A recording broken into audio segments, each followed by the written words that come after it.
17 said yes, and 5 said no. So 22 people voted on the poll in the allotted time. 17 said yes, 5 said no. And of course, just in case you didn't know what the poll was, it was, do you agree that it's Trinidad and Tobago's darkest days? 22 people voted, 17 said yes, 5 said no. Of course, you can continue to vote on this poll throughout the day, through our programming, and we'll give you the final results tomorrow morning. All right, and let's bring in our guest this morning, Commander Garvin Hira. Good morning to you. How are you? Hi, morning, Steve, and morning to the team in the studio and to those who are streaming online and listening and watching radio this morning. Yes, thank you so much. What says you in our morning poll? I don't think so. I don't think we're in our darkest days. My optimism and my approach as a former law enforcement professional knows that we can come out of this. And I continue to have faith in our services and to have faith in our people. So it's a tough time, but it's not our darkest days. And some people may say, okay, if this is not our darkest days, you could say there are worst days to come. And there's a possibility when you look at what is happening globally. We never expected that to happen to Trinidad and Tobago. Could be a thought. So we have to be cautious in how we make those statements and judgments. I think at this point, I don't think it's our darkest days, and I think if we don't fix certain things, it could get worse. So we have to be very careful on how we approach, our solution-based incentives. Morning, Gavin. I think based on having lived through 1990, I think that was our darkest days. Yeah. So just as a comparison. Thanks for joining us this morning. We're talking crime and national security and safety. And we have seen another weekend where, depending on what newspaper you read, 14, 11, one even put as many as 17 dead in one weekend. We're at 494. We are certainly going to surpass the 500 mark, unfortunately, given the rate possibly by the weekend. We spoke to the Minister of National Security yesterday and the Commissioner of Police, who both said they're working, as they would say, no doubt about it, assiduously to curtail the crime situation. Is the approach, in your opinion, as a national crime strategist, a security strategist, is the approach one that you think is on the path to success? Because, when you look at what is taking place, both on the side of how crime is being committed, the heinous crime, the situations, and that sort of what is known as panic that is encouraged sometimes by sensationalism and social media. And then, of course, being aware or exposed to certain types of what we'll call approaches, as you used, from the police service. I think along those lines, it is gauging towards a successful sort of resolution to this whole situation. What I would strongly suggest, as I did before, is that we are aware what the police are doing. To some extent, some of it is not being exposed there in the public domain. But maybe it is a time where we could frame our approaches based on our measurements along short, medium, and long-term sort of approaches. So we know there are some things that has to be implemented, and those are medium and long-term. But short-term, bringing certain things to some sort of control. So I would think along the lines of the commissioner being correct and the minister, we are doing some stuff. There's a lot of stuff happening, and maybe we'll talk about some of those this morning. But I'm also advising to our strategists out there in national security, those are meeting on the table, that define those approaches in short, medium, and long term, so that the citizens can be brought into some comfort, some semblance of safety and security. The Minister of National Security and the Commissioner of Police both spoke to, and we discussed it in detail this morning, the issue of all illegal ports in this country, which have been a long-standing concern, where the passage of illegal weapons and drugs in some instances is concerned. Why is it so difficult to stymie the flow of illegal weapons through our legal ports? We don't have that many legal ports, major ports that is, but we have a problem with seemingly stymieing it. We have customs, we have police, we have port security, we have the Ministry of Finance, but we have not seen a reduction in the amount of, given what the Minister of National Security and the Commissioner of Police have both said, in the illegal guns passing through those ports. Yeah. So we used to always say, about the guns coming in late at night under the shadow of darkness, being brought to shore in crates and that type of stuff. And now there's a different viewpoint being surfaced as to, wait a minute, a lot of these weapons are actually coming through our legal ports, just as you articulated, Pablo. We have to recognize that it is not so much the scanners and the electronic equipment to look at containers, to see if anything is in those containers or the barrels. Yes, that is somewhere downrange in the whole process. We have to also recognize that those containers and those barrels, boxes, or whatever, those concealments are coming through our legal ports because of a fabricated network, I heard it before, I saw it in a headline, a well-oiled machine. And you would hear me speak on this on many occasions. We have had very good conversations, Paul and team, along the lines of how far the tentacles of transnational organized crime can stretch to make an illegal operation appear legal and legitimate, untouched, undetected, for want of a better term. So in tandem to our enforcement and interdiction and searches of warehouses et al., we also have to have a robust approach to deal with the transnational organized crime, the players who are playing at that level, and that involves a multi-faceted approach and inclusive of our international partners. And I must applaud the police service this morning, because we are now seeing where they're working closer with our international counterparts, information and intelligence sharing, operational planning and sharing, and we have the evidence to show where there are now some large seizures, large searches, and of course different types of results are being surfaced, and so they need to work on and improve on that relationship with our international counterparts. Can I interrupt you for a second? Yeah, sure. With the greatest of respect, we heard that with Mr. Manning and Mr. Big. We heard that with Mrs. Pasabi Sessa, and we're hearing it now. But the illegal gun's still coming in. Correct. So we're working closely with international counterparts. We have a stronger network of surveillance. We're doing this, we're doing that. But guess what? The illegal guns are still coming. Why should the public believe this is going to be any different? And I'm asking that with the greatest of respect. Yeah. You see, what is happening is that just like narco trafficking, just like human trafficking, SALW, small arms and light weapons, is also a medium of international illegal trade. And that's a business. And because it's a business, you have to approach your tactics, you have to approach your tools, you have to approach your investigations with that sort of tradecraft. And yes, the guns are still coming, but we must recognize that we are seeing where we have been able to track warehouses. Now that wasn't before. We were finding guns on the streets. We are actually finding guns stored, but we are still at a point where, hey, but this still breached our system. It still came through a container and landed in a warehouse. A warehouse storage is like downrange. So we have to backtrack on where we are missing it. And I hear you. As a matter of fact, I agree with you. Guns are still coming. We hear about the international counterparts. We hear about working differently, but we are still seeing guns on the streets. We're still seeing guns in warehouses. So we need to know, how do we stop that? How do we plug that? How do we clog that artery? And bringing people through the courts of law, because it's important to seize, yes, but it is parallel in its importance to see people actually brought through the courts of law on these matters, and I think that is where we need to be focused.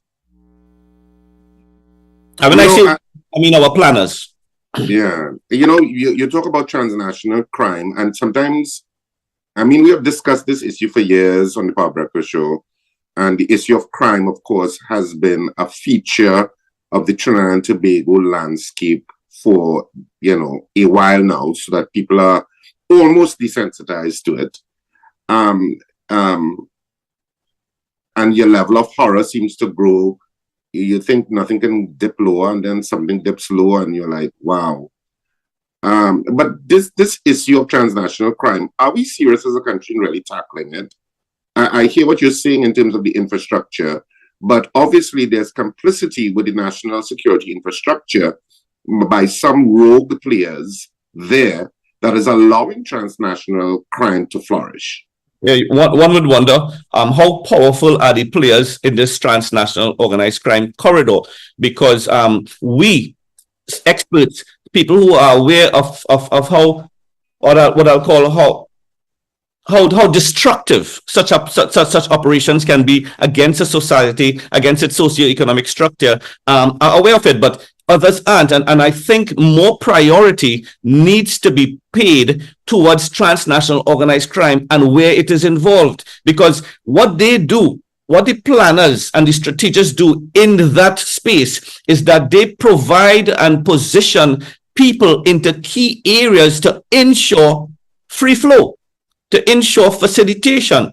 And that is where you would have heard me speak in different forums about the sophistication of crime in today's society. And the commissioner is aware of that. And as I said, being exposed to some of the things that he's doing, you can tell that, we have to shift the narrative. You can tell that he is enforcing that, we have to start looking at it differently. What we have to recognize is that him and his team being able to communicate that downwards into the operational arms of the police service and to deal with some of the issues, because one of the key things with transnational organized crime and its players is the infiltration of law enforcement, infiltration of your immigration system, your defense force system, your intelligence system, your police law enforcement system. And that infiltration provides, as I said, facilitation for the crime to be committed. And it appears on the screen as legit. So I'm glad you mentioned that network, because no transnational drug or gun running operation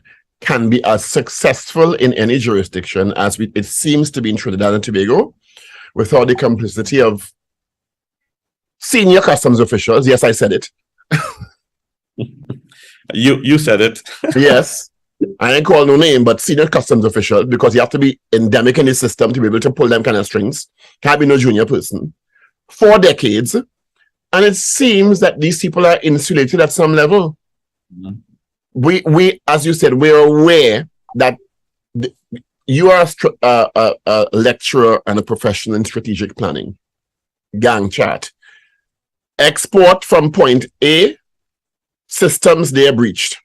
Coming to point B, Trinidad and Tobago, there's a process involved, step by step, in getting a container off a ship, the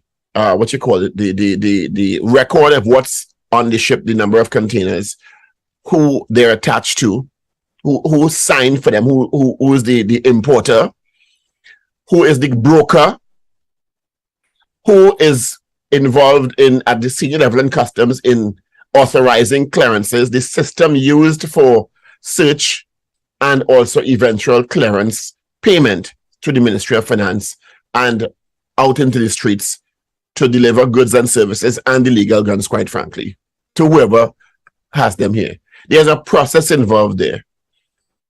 You're not telling me that with all the assets the Ministry of National Security has, with all the assets Customs and Excise and the Ministry of Finance has and National Security and the police service, that after all these years, decades, have we heard of one person being identified, charged and convicted for being involved in breaching that system, for being complicit?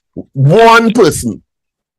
And that is, and I'm thankful for the way you articulated that, Paul, because you identified the plumbing system and you identified where there are, stop. There should be stop checks. There should be some sort of ability to monitor that and to detect.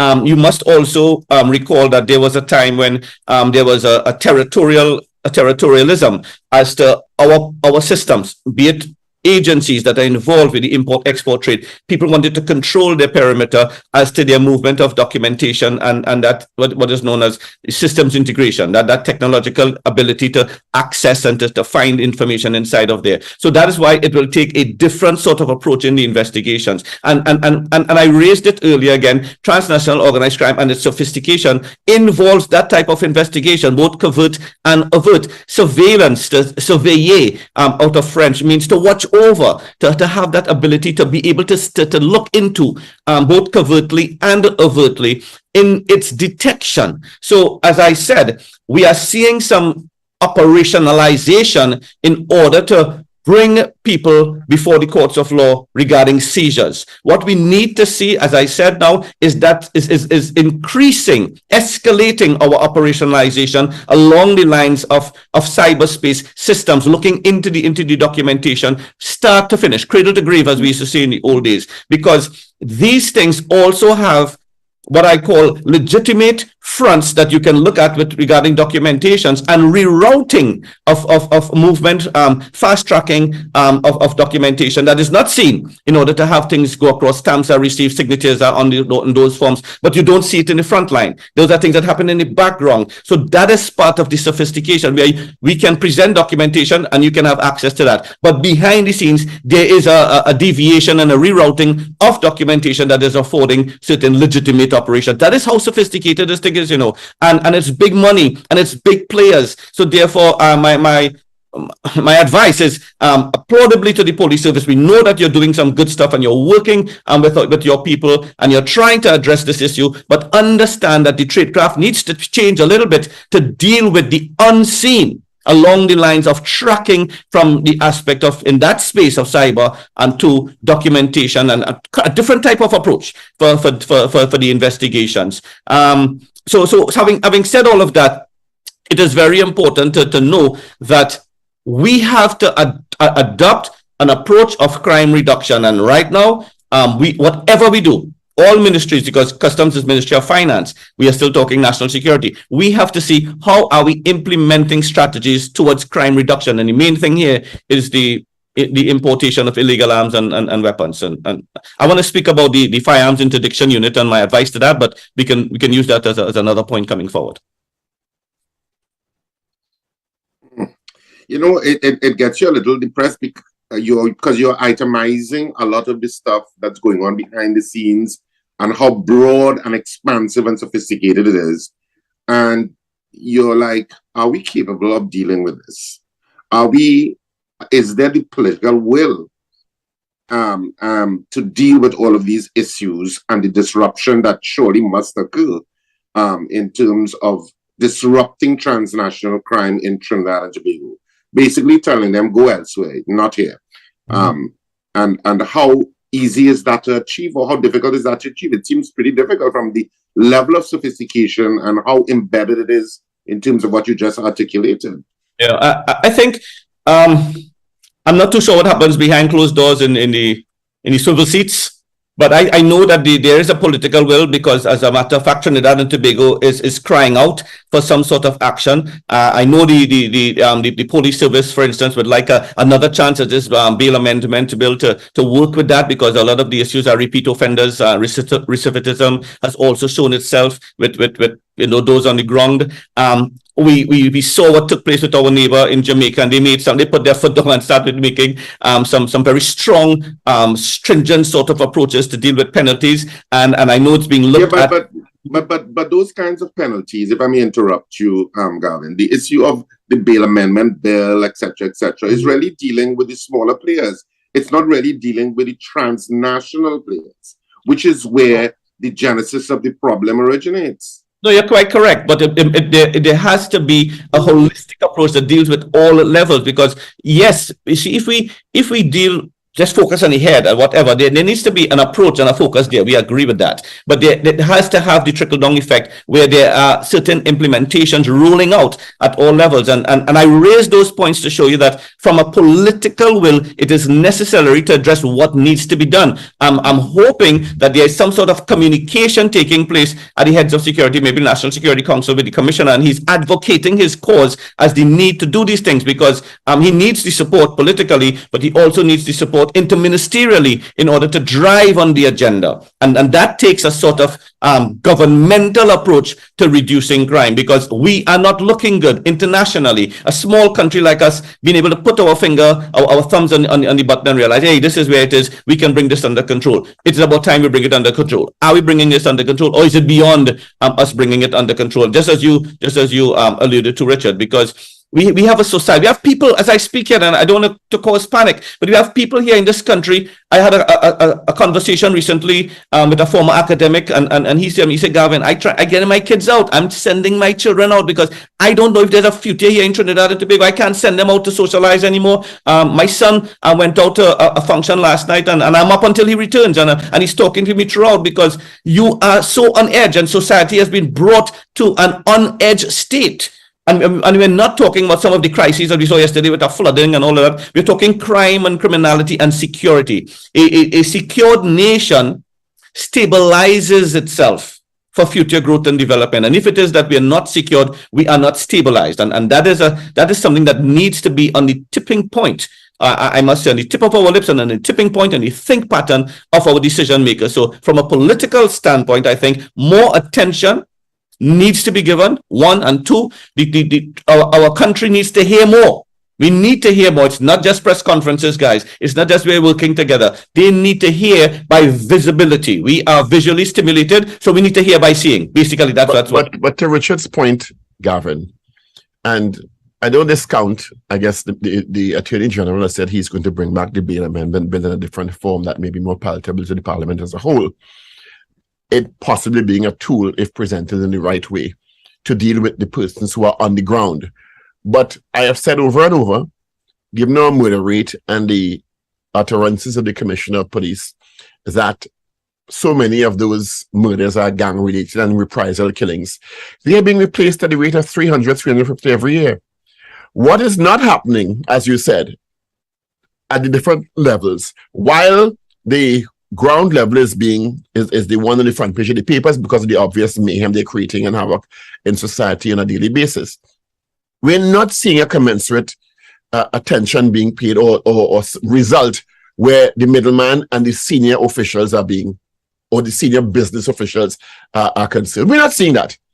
And the ones on the ground are replaceable. Those are the ones who are driving it. Those are the ones who, according to the former AG, follow the money, are packing away. They're not doing it for free. They're not putting themselves at risk by compromising the system for free. They're not being caught. They're not being identified. They're not being charged. So why should the public have any confidence? And I'm really loath to ask this question because I don't want to diminish the confidence in the public and the police or law enforcement in any way. That is not my intention. But if you don't see that happening, why should the public think that the points of focus are where they should be?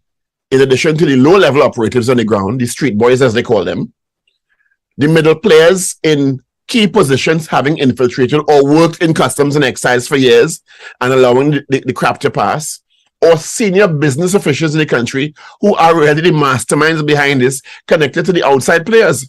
We don't see those levels being tackled at all or brought to justice.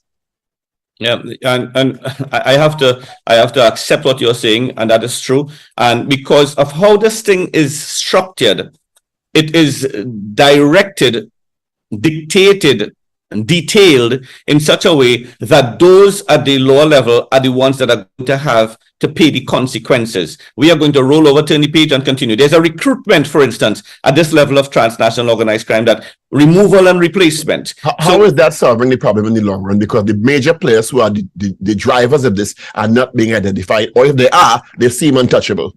Yeah, for real. And we are dealing with untouchables, and you're correct. Those who have linkages internationally and linkages here politically and regionally. So they have created hedges of protection that is almost impenetrable in order to bring certain people to towards the court of law. And those are some of the challenges that the commissioner is aware of and is working towards, because that is his linkage now, as just to use back that word, and working with the international counterparts, so that therefore probably someone might be brought towards the court of law here in Trinidad, but outside, because of the science of policing. You've heard him speak about maximizing the whole ballistic testing and that type of stuff. Those things are long range type of planning, but it is showing that, wait a minute, we are now seeing a sort of application of international best practices. I know at one time we were actually talking about, what about the defense force? Why don't we call out the defense force, for instance, to try and bring this under control? Maybe that is something that could be considered, but we have to be aware also that the defense force is already out there working with the police service, and it's visible, it's seen, and they themselves, the defense force, are under strangulation. I'm using a strong term because of their manpower and their resources, and stretched. They're stretched. But high risk areas in this country, the defense force and the police service are applying joint operations and tactical sort of tactics and approaches in high risk areas. That is taking place. So we have the operations taking place, guys, at that level, at the ground level. What we need to see is we flip this thing, and the same type of investigative penetrations that is needed be shown now in the medium and upper levels, so that those people too can be targeted. That's where I'm going with the conversation. I read an article in one of the regional newspapers recently that spoke to why there's an upsurge in gun running and drug running through the Caribbean, which has been a soft target for decades. Since the U.S. has clamped down on the U.S.-Mexico border and their situation, they've intensified their efforts. So the international drug and gun runners have turned their attention to softer targets, as they describe, like Trinidad and Tobago, which is ideally posed off the South American mainland and other islands in the Caribbean up the chain. And because it seems, the article put, that these states, small developing states, are incapable of dealing with the intricacy and the sophistication of international drug runners, because they know that it's easy to corrupt the systems in those states. They know that it's easy to pay somebody $3 million, which is nothing, you understand, to compromise the system. And because of the unwillingness in some of the jurisdictions in dealing with the big players. What do you think about that? And they said that is one of the major problems in areas like Trinidad and Tobago, jurisdictions like Trinidad and Tobago, because of how easy the system is to pollute. Porous borders, but porous systems. You see, what has happened, and we have to understand that holds the sensitivity, for instance, of globalization and international trade. Don't think in illegal trade now. International trade creates a market, directs a marketing pitch of a product, and therefore there are people who become interested and buyers to that product. This was the same strategy that have been used now, where before, where a guy would come into a mini-mart or Chinese grocery and rub them with a pistol. A revolver emerged towards a 9mm, semi-automatic 9mm. Then we saw Tech 9s and those type of automatic weapons. And for some reason, the ideology and the belief was transported into the minds of the criminal to think that you need an AR-15 to rob a mini-mart, or you need an AR-15 to drive by a wake, or some people playing in a savannah in a basketball court and open fire, because that was the idea that was sold and bought into. So people now are looking for that product, and somebody somewhere is directing the flow of that product, because we have provided a market, we have provided an interest, we have bought into a marketing plan, and they have actually decided we are shifting from the normal run-of-the-mill product, and we're going towards the heavy almost military style weaponry. This is a cause for control, because for concern, because the same way as it's been used in robberies and in drive-by shootings, it is also being used as firefight against the police service. So the whole entire police service, in my conversations with some police officers, have shifted now to be in a preparatory mode, preparing themselves outside there in civil streets for the engagement of high-powered weapons. So nobody recognized that we have actually brought our country into a state of, we open up with darkness, but a state of, wait a minute, we have high-powered weapons outside there on the streets, and you could be a victim. You could be an innocent victim of a firefight between a robbery or security officers or police and criminal. And that is where society is on edge. And where it's difficult, and that's why people are sending their people out, because they don't know what the future holds, and we have to see some solutions that are going to give us back a future. Were you going to take some calls? Because sometimes very often our callers have questions we may not be thinking of.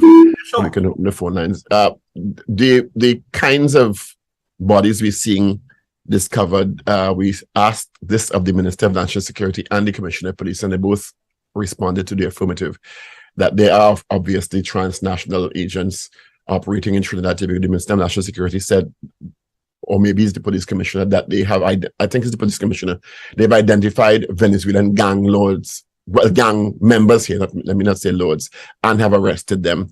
How concerned are you that what you're seeing now is an escalation of what the situation had been now?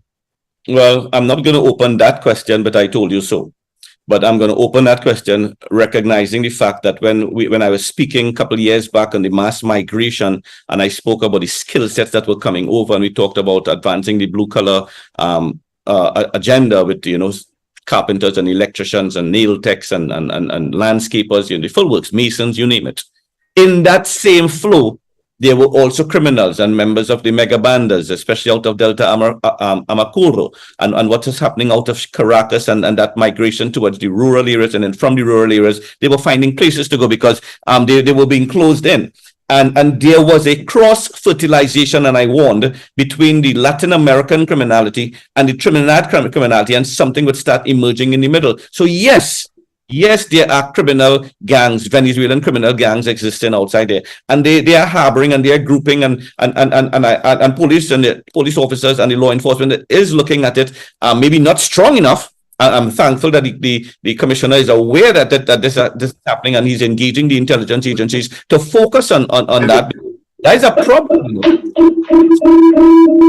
And when you look at the type of homicides, the use of the machete, cutlass, chopping up victims, beheading victims, dismemberment, that type of stuff. Those things are a signature of Latin American criminality, and we are starting to see that. So are we, and I'm asking this rhetorically, are we now seeing where our local criminals are engaging the services of Venezuelan criminals to conduct certain type of crimes on their behalf? Because it's all about the dollar bill. Are they working together or fighting each other, or both? Thanks so much. Steve, could you mute your mic, please? We did. Oh, well, we do have a call. Good morning. Thanks for calling. Good morning. Hi, good morning, gentlemen. Good morning. Go ahead, we're hearing you. Morning. I have a problem with the assertion that's been made now, and it's often been made that the problem we face is one of a big fish that is directing the scenes, or big businesses. And I don't see the data that's been released be supporting that. And I'll tell you why. When you go back and you listen, Paul, to that joint select committee where you would have, I think the SSA would have revealed, they did a survey in terms of the number of guns in the country, right? And the interpretation from that was, in my mind, the very definition of confirmation bias. The SSA would have said, through the calculation that you gave, and you kind of put the ball out there, and you said that, you did the calculation basically, and it came up to, like, I think about 9,900 and something firearms, right? That will, the say basically in the country. But the interpretation of that was that was a yearly figure. That is to say that the trade is yearly. So there are 10,000 firearms coming into the country every single year, and obviously if that is the case, then that's a big problem. The most interesting fact that came out of that particular hearing to me was, how many of these firearms that they have, through ballistics, they have seen are repeated, that they are used multiple times, and that is only 169. The question I will put to you, the question I think you should be asking is, how many firearms do you actually need to terrorize the country? How many firearms do we actually need to see the level of violence that we have right now? And the answer is not very much, right? And if you don't need that many firearms, then the scale of the problem is different. Then you don't need to have containers of firearms coming into the country, right, to replenish these arms and ammunition that supposedly is being used essentially. If all you need is 169, right, that at that scale, that is something that you could see, you could bring it in barrels and so forth. That's a different problem to thinking about, shipping containers coming in and stocked with firearms and it's not being seen. And then, the question is obviously, well, what are the police doing because you don't see arrests and busts and so forth, right? And I could go into these statistics and I could tell you that, you can look at the number of seizures that you make, and you could look at you could look at those seizures, for instance, right? In the same way, the Allied forces, I'm sure maybe Gavin here could might know of these things, but you could look at like your seizures essentially, like if and you could say something about the overall population of illegal firearms just by looking at the number of guns that you pick up on the streets, right? How many twos, how many you uncover in multiple singles, and so forth and so forth. So that's the first thing. The second thing I would say is that the problem, in my mind, came out when, again, in that time period when you all had that inquiry into the system, when you all were speaking to, I think it was someone in the customs, right? And this person was in the department that is responsible for choosing which containers needed to be searched. So they made that choice, right? And the question was, well, what could you do to improve upon the decision? Is there anything that, any sort of technology that you could use? And the person said no, right? There's nothing that he's aware of that can be used.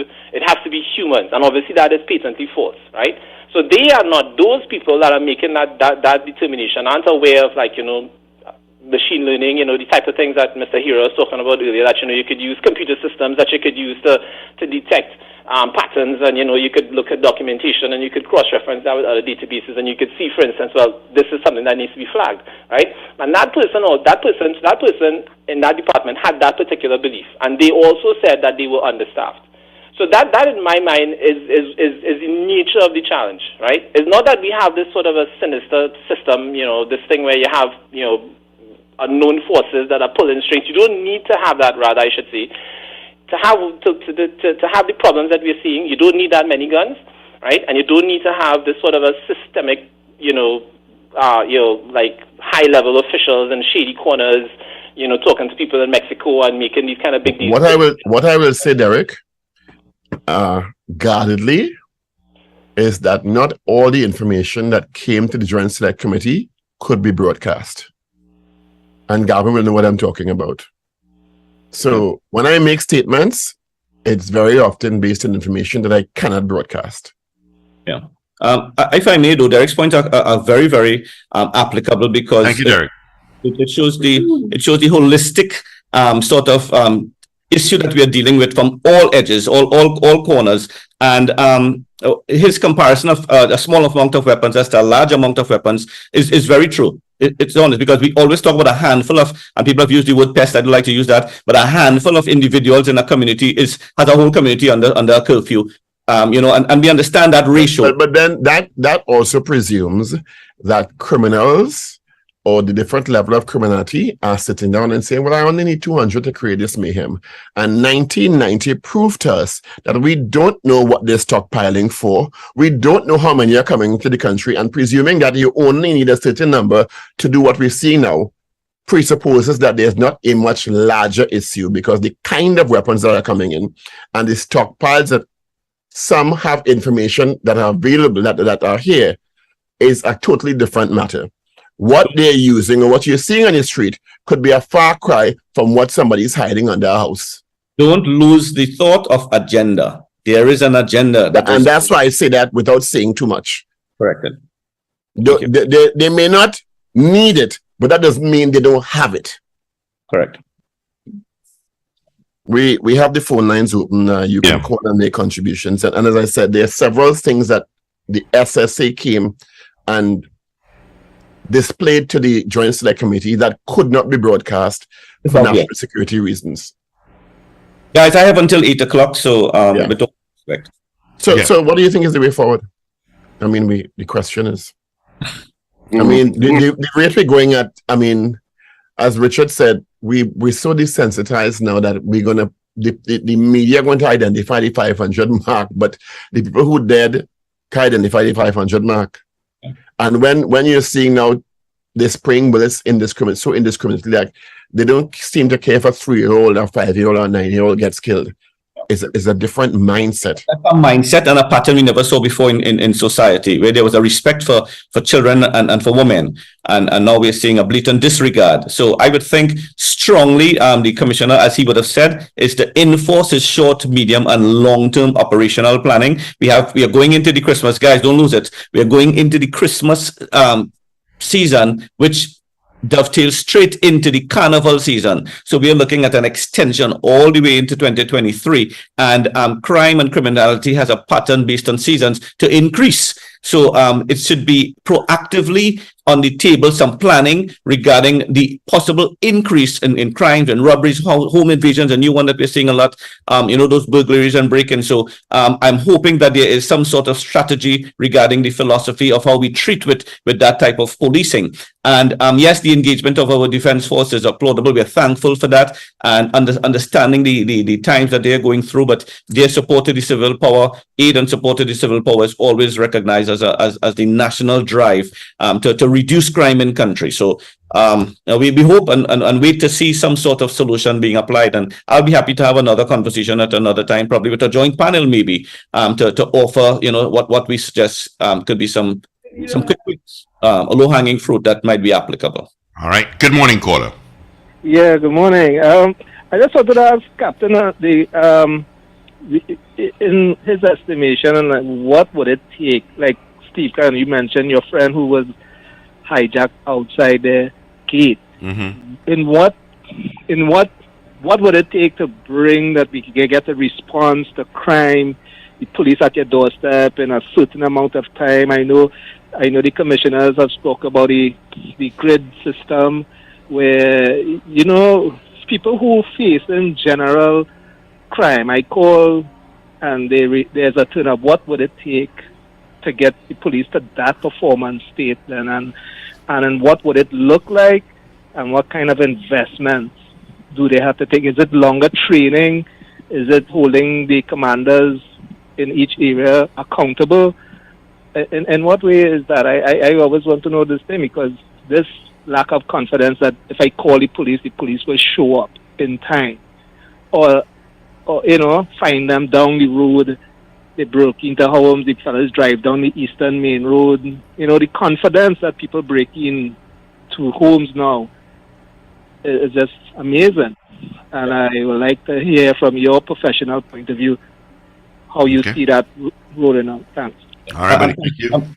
I'm thankful for the question but what I would like to do is to just rewind your question a little bit to let us not look at the police, the response time and their what I'll call their readiness to get to a crime scene. I would like to shift that a little bit as to a deterrent so that crime don't be committed. A deterrent so that the criminal has two minds into actually committing this crime in this neighborhood, in this residential area. And what is going to afford us that sort of comfort is the fact that there is a high visibility of law enforcement within the community. Yes, the commissioner has moved assiduously along the lines of the national grid, of the zones, of having the vehicles engaging with the community and not just passing with their glass up and a flashing blue light. And every time when they're going to pass, it's almost like a rhythm. It is stopping, engaging, involving. So I know that whole philosophy of policing approach has been on the change and shifting, and we're hoping that will increase that sort of comfort and security for our citizens, our society. So it's not so much of let's wait till a crime is committed to see how fast we will get to that crime scene. It's to prevent that crime from actually being committed by that high visibility and engagement, that comfort patrol. At one time there was something called the Community Comfort Patrol, the CCP, and the private security network was actually working with the police service and providing that sort of high visibility in certain residential areas, which worked. So you have a model that works. So integrate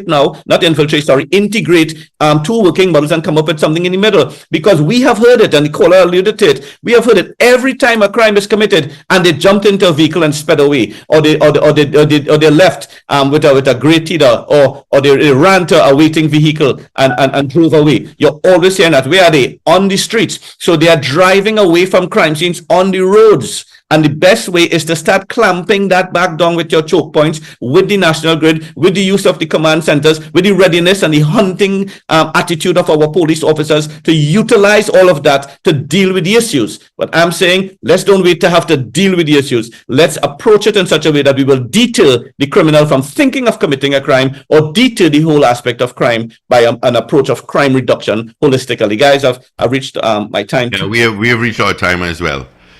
All right. Gavin Hirana, thank you so much for being with us on the Power Breakfast Show on Power 102 Digital. Thank you so much for always being available. Thank you very much. It's been a pleasure. Have a good one. All right. You too. All the best to you. All right. Let's get into our 8 o'clock news brief. All courtesy Sean Florida Services. This is your news bulletin from Power 102 Digital. Recording stopped. We are dealing with